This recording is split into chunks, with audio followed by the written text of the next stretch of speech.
Hello, we are watching the news broadcast daily, and following are today's headlines. Prime Minister Win Tan Zoong works with key leaders of Dak Nong province. First Southeast Asia Forum between the UK and ASEAN takes place in London. Vietnam News Agency and State Bank work for closer cooperation.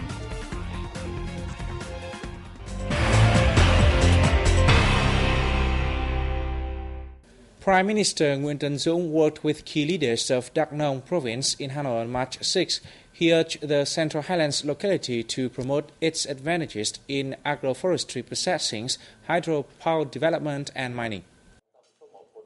During the session, Zoong praised the province's achievements in economics, poverty reduction and political system building. He also lauded the province for its efforts in ensuring social order and safety. He noted that Dak Nong should pay more attention to local residents' living conditions and improve infrastructure in the province. He affirmed the government's support to the province, which will help it develop in a rapid and sustainable manner, narrowing the development gap between it and other localities. Last year, despite the economic difficulties, Dak Nong made positive progress in socio-economic development.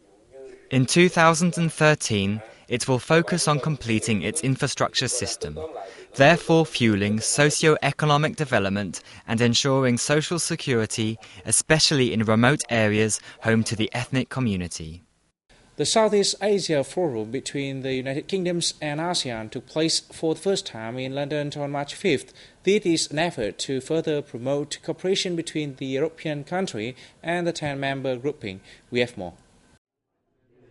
Vietnamese Ambassador Vũ Quang Minh said the forum took place when the UK's development strategy and diplomatic policy are heading towards the east, focusing on Asia in general and ASEAN members in particular. Host Minister of State at the Foreign and Commonwealth Office, Hugo Sure highlighted Southeast Asia attraction for the UK, citing its geopolitical importance, economic growth potential and its location in the center of the regional growing trade network. I think the major thing is we want to do even more than we've already been doing. We export more to Southeast Asia than we do to Japan and India. It's very important to us economically. We want it to be a region, a stable region, and we want to help and have good bilateral relations with all countries, including Vietnam. And I was happy, along with the Foreign Secretary and the Prime Minister, to be able to welcome. The forum will be held quarterly in London with the participation of diplomats, policy makers, as well as invited experts and researchers from universities.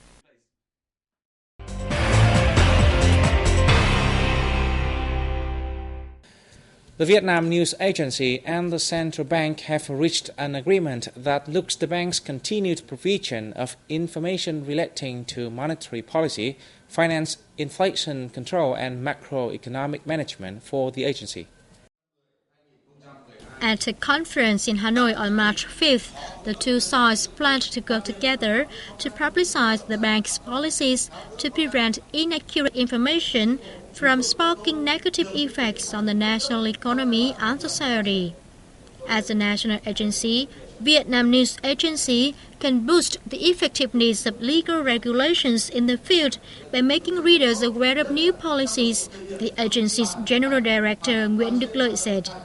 Governor Nguyễn Văn Bình highlighted Vietnam News Agency's accurate, prompt information and its significant role in disseminating information on the government's management on monetary policy.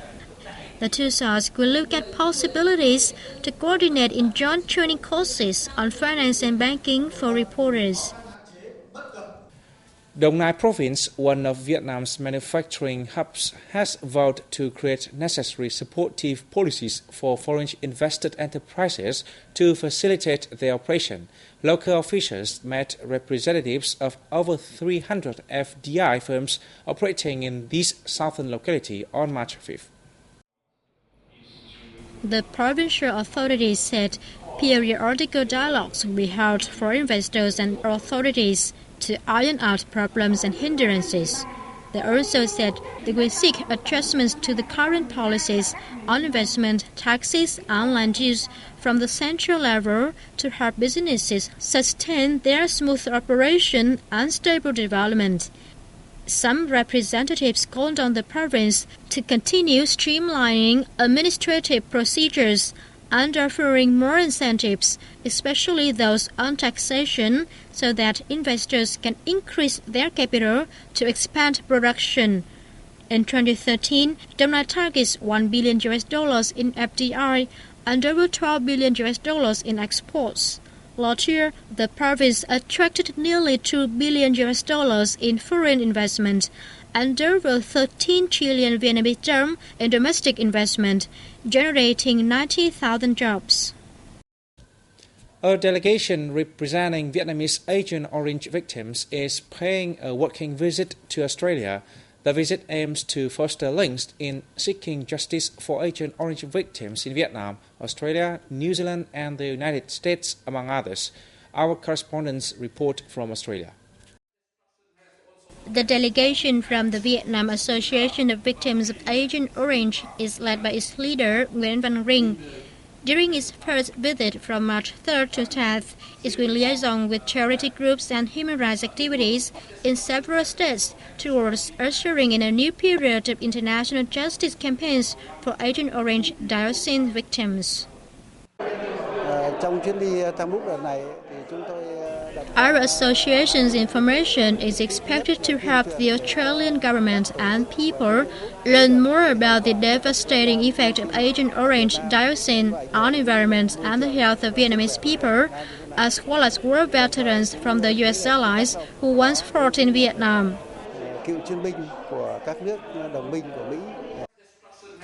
At a meeting with relevant agencies in Sydney, the delegation answered queries on how to link tourism with the support for the victims, construction on a war museum, the long-term impacts of the toxic substance on humans, and the prospect of the justice fight for sufferers.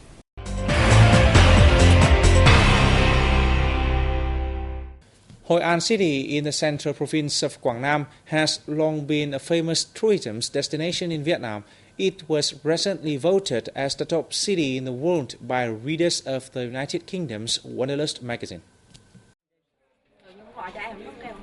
The ancient city came out with a whopping 97.18% satisfaction rating. According to the travel magazine, nearly 3,000 of its readers voted in this year's awards.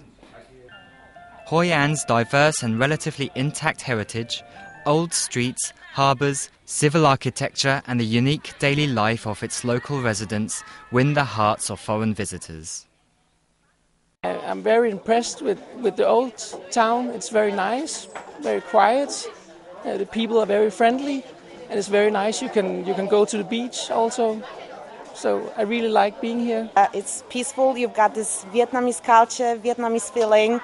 That's what makes it significantly different. The art side of the city is amazing, honestly. Obviously, the silk-like embroidered paintings, pictures, stunning, absolutely stunning.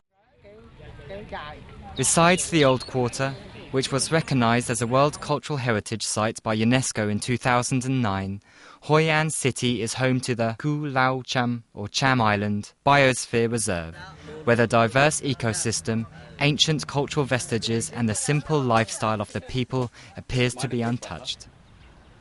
These are advantageous for the city in its development of new and attractive kinds of community tourism and ecotourism. Hoi An also impresses foreign visitors with its hospitality and friendliness. And I've been here 8 times. I also know a lot of people here.